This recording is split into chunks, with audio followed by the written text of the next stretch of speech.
Ji friends, welcome to Learn for Mastery. मैं doctor Pankaj Bala आपके साथ फिर फर्दर एक वीडियो लेके आ रही हूँ। तो आज की वीडियो जो है वो आपकी रहेगी इग्नू असाइनमेंट की सीरीज़ पे। तो मैं आपको आज एक सैम्पल असाइनमेंट लेके बताऊंगी कि आपको क्वेश्चंस जो हैं वो इग्नू असाइनमेंट्स के कैसे अटैम्प्ट करने हैं। तो मैं जो सब्जेक्ट कोड ले रही हूँ दैट इज़ MAPC02। जो आपका MA साइकोलॉजी फर्स्ट ईयर में जो स्टूडेंट्स हैं उनका एक सब्जेक्ट है लाइफ स्पैन साइकोलॉजी और इसका कोड है MAPC02। आज हम देखेंगे कि इसको हमने कैसे अटैम्प्ट करना है। तो चलिए देख लेते हैं। ये हमारे चैनल का लिंक है, आप इसको क्लिक करके सब्सक्राइब कर सकते हो, लाइक शेयर कर सकते हो। देन फर्दर आप हमारा टेलीग्राम चैनल जो है उसको भी ज्वाइन कर सकते हो, क्योंकि इसमें आपको पता है इसमें आपको काफ़ी इंपॉर्टेंट जो नोट्स की फ़ाइल मैंने ऑलरेडी अपलोड कर रखी हैं वो मिल जाएंगी।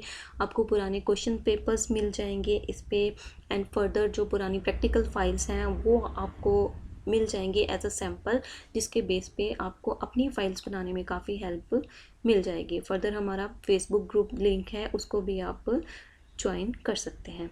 देन हम बात कर लेते हैं आज की जो हमारी सैम्पल असाइनमेंट है उसकी। तो एज़ यू नो सब्जेक्ट हम ले रहे हैं लाइफ स्पैन साइकोलॉजी, जो MA साइकोलॉजी के फर्स्ट ईयर के स्टूडेंट्स हैं उनका सब्जेक्ट है, और सब्जेक्ट कोड है MAPC02। एज़ यू नो कि हमारे जो साइकोलॉजी की असाइनमेंट्स रहती हैं वो हमारे 3 सेक्शंस में आती हैं, लाइक सेक्शन 1 जो सेक्शन A है हमारा, section B and then section C। ये ऑलमोस्ट सभी स्टूडेंट्स को पता है, जो स्टूडेंट्स न्यू हैं उनके लिए थोड़ा सा मैं जल्दी जल्दी से बता देती हूँ। सेक्शन A के जो आपको क्वेश्चंस हैं उनको आपने विद इन 1000 वर्ड लिमिट्स में कंप्लीट करना होता है। देन B वाले को 400 वर्ड्स की लिमिट में करना होता है, एंड C वालों को 50 वर्ड्स की लिमिट। एंड प्लीज़ ये पॉइंट बड़े ध्यान से सुनिए कि आप जो आपकी वर्ड लिमिट है हमेशा क्वेश्चन को ट्राई करें कि उससे ज़्यादा ही लिखें। अगर 1000 की लिमिट है तो 1100 या 1200 वर्ड लिमिट में ही उसको लिखें, क्योंकि इससे कम की लिमिट में लिखेंगे तो वो आपके लिए जो है बेनिफिशियल नहीं होएगा। क्योंकि जो टीचर्स हमारे जो फर्दर इसको चेक करते हैं उनको फर्स्ट ग्लैंस में ही पता चल जाता है कि इसकी क्वेश्चन की लेंथ कितनी है और इसमें कितने वर्ड्स को कवर किया गया है। So please don't act smart with them. तो आप यही लेके चलो कि जो वर्ड लिमिट दी गई है उससे ज़्यादा लिखना बेनिफिशियल रहेगा, लेकिन उससे कम लिखना बेनिफिशियल जो है वो नहीं रहेगा। फर्दर हम जो मेन हमारा टॉपिक है उस पर आ जाते हैं कि हाउ टू अटेम्प्ट क्वेश्चंस।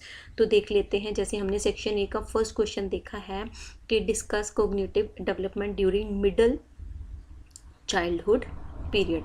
तो इसमें आपको बताना है कि कोग्निटिव डेवलपमेंट कैसे होती है हमारी। अब यहाँ पे हम पूरा क्वेश्चन तो डिस्कस नहीं करेंगे, क्योंकि इट्स नॉट यू कह लो कि स्टडी वीडियो या लर्निंग वीडियो नहीं है। इसमें सिर्फ हम पैटर्न देख रहे हैं कि हमने कैसे क्वेश्चन को अटेम्प्ट करना है। तो सबसे पहले आप इसमें जो पार्ट लिखोगे that would be the intro part. Intro part लिखना बहुत ही ज़्यादा इम्पॉर्टेंट है, और इससे जो है वो पता चलेगा कि आपका जो क्वेश्चन स्टार्ट करने का वे कैसा है और आपका जो कंटेंट है वो कैसा है।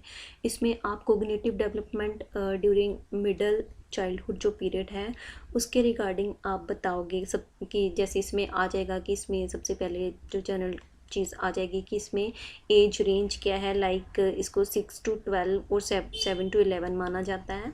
एंड देन फर्दर आप बता दोगे कि कौन कौन सी जो कोग्निटिव एक्टिविटीज़ हैं या एबिलिटीज़ हैं इसमें जो है वो डेवलप होती हैं। ठीक है, विद इन 10 to 8 लाइन्स की इंट्रो लिखते हो तो it's more than enough.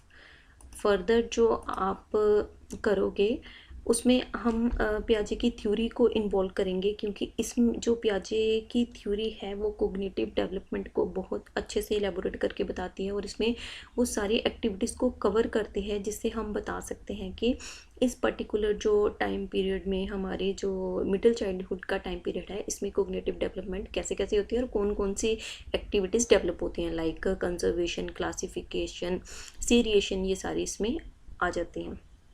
Further जो इंफॉर्मेशन प्रोसेसिंग में कौन कौन सी एक्टिविटीज़ रहेंगी, क्योंकि एज़ यू नो कि इंफॉर्मेशन प्रोसेसिंग जो है वो भी कोग्निटिव डेवलपमेंट का ही पार्ट है। तो इसको भी अच्छे से एलेबोरेट करोगे आप। Then language development, again it's a part of cognitive development. तो इसमें फर्दर कौन कौन सी एक्टिविटीज़ डेवलप होती हैं इस पर्टिकुलर मिडिल चाइल्डहुड जो हमारा एज ग्रुप है उसमें, वो सारा एलेबोरेट करोगे आप। देखिए हमने मोर देन 1000 वर्ड लिमिट रखनी है, तो आपको अच्छे से ही चीज़ें एलेबोरेट करनी होंगी। Then mathematical development is also related to cognitive development, उसको भी अच्छे से आप एलेबोरेट करोगे। ठीक है, यहाँ तक तो आपने सारी कोग्निटिव डेवलपमेंट बता दी, और फर्दर उसमें कौन कौन सी एक्टिविटीज़ आती हैं, ठीक है, कौन कौन से कह लो उसकी स्टेजेस हैं या जो भी फेजेस इसमें इन्वॉल्व हैं वो सारे आपने बता दिए। आफ्टर दैट आपने बताना है कि सोशल एंड कल्चरल जो इन्फ्लुएंसेस हैं वो कौन कौन से हैं और कैसे इन्फ्लुएंस करते हैं कोग्निटिव डेवलपमेंट को, इसको बता दोगे। देन आप चैलेंजेस एंड कंसर्न्स को बता दोगे रिलेटेड टू कोग्निटिव डेवलपमेंट। तो देखिए क्वेश्चन में ही था डिस्कस इन डिटेल, तो हम डिटेल में ही डिस्कस करेंगे चीज़ें, only then you can get good marks. Okay, then further हम थोड़ा इंटरवेंशंस और स्ट्रेटजीज़ की भी बात कर लेंगे कि कौन सी ऐसी इंटरवेंशंस हैं, स्ट्रेटजीज़ हैं जिनको हम इस टाइम पीरियड में ध्यान में रख सकते हैं as a teacher, as a parents, कि जो बच्चे की जो है कोग्निटिव डेवलपमेंट अच्छे से हो। तो इसमें इंटरवेंशंस एंड स्ट्रेटजीज़ की बात भी कर लेंगे। ठीक है, now last but not the least very important point, that is our conclusion. Conclusion part में आपने होल क्वेश्चन में जो जो चीज़ें डिस्कस करी हैं, वो जो पॉइंट डिस्कस करे हैं उससे रिलेटेड आप लिखोगे और इसको अच्छे से कंक्लूड करोगे। ये आप इसको आप बिल्कुल भी लाइटली नहीं लेना, इसको एक मेजर पॉइंट ही मान के लेना है। तो कंक्लूजन आपने एटलीस्ट कोशिश करें कि जो मोर देन 1000 वर्ड्स के क्वेश्चंस हैं उनमें तो ये आप इंक्लूड करें ही करें, उसके आंसर्स में कंक्लूजन को इंक्लूड करना ही है। ठीक है, आई होप आपको ये सेक्शन ए का क्वेश्चन कैसे अटेम्प्ट करना वो अच्छे से समझ आ गया। नाउ लेट अस डिस्कस कि सेक्शन बी का जो क्वेश्चन है वो आपने कैसे अटेम्प्ट करना है। सेक्शन बी का like you know the word limit 400 word, so यहाँ पे भी हम 400 से ज़्यादा थोड़ा लिखने की कोशिश करेंगे, इससे कम बिल्कुल नहीं लिखना आपने। तो ये क्वेश्चन है आपका, define intellectual disability, explain it's identification process in children and effective teaching strategies. इसमें इसने खुद से ही बता दिया कि आपको कौन कौन से पॉइंट जो हैं वो फर्दर इसमें इलेबोरेट करने हैं, और उन्हीं की एलेबोरेशन में ही आपका फर्दर जो है वो more than 400 word limit achieve हो जाएगी। तो इसमें भी आपने वैसा ही पैटर्न रखना है कि आपने इंट्रोडक्शन का पार्ट देना है। फर्दर उन्होंने आइडेंटिफिकेशन की बात करी थी क्वेश्चन में, तो वो आपने दे दिया। देन आपने इफेक्टिव टीचिंग स्ट्रेटजीज बता दी, ये भी आपको पूछा था क्वेश्चन में। एंड लास्ट में आपने इसको कंक्लूड जरूर करना है। तो इसकी भी वर्ड लिमिट आपने अगर 400 बोला है तो कोशिश करना है कि उससे ज़्यादा की लिखो। ये आपका हो गया how to attempt section B question. Then last आपके पास आ जाता है सेक्शन सी। सेक्शन सी में आप देखेंगे कि आपको वर्ड लिमिट दी हुई है 50 वर्ड्स। तो यहाँ पे भी कोशिश करो कि आप इसको 70-80 और मैं अगर हो सके तो 100 वर्ड्स में लिख दो, नो इश्यूज़। तो 100 वर्ड्स में लिख दोगे तो देन इट्स ओके।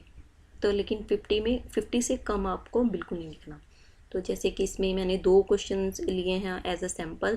फर्स्ट जो था कि एक्सेप्शनल चिल्ड्रन, उस पर आपको लिखना है कि जो एक्सेप्शनल चिल्ड्रन का कंसेप्ट क्या है।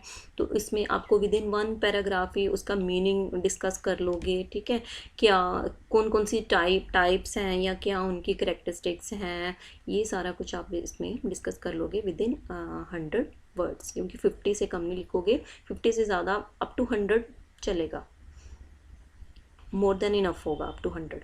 देन मैं नेक्स्ट जो ले रही हूँ दैट इज़ 10th क्वेश्चन आपका आ जाएगा क्रॉस सेक्शनल मेथड। ये एज यू नो ये हमारी रिसर्च मेथोडोलॉजी का वन ऑफ द मेथड है। Cross sectional method of research है ये। तो इसको आप अच्छे से एलेबोरेट कर दोगे विद इन कह लो कि 100 वर्ड्स। तो ऐसे अगर आप अपनी असाइनमेंट्स को अटेम्प्ट करते हो, इस वे में लिखते हो, तो I assure you can get good marks. तो I hope this video will be beneficial for you. ये आपको हेल्प करेगी कि आपने इग्नो असाइनमेंट्स को कैसे लिखना है।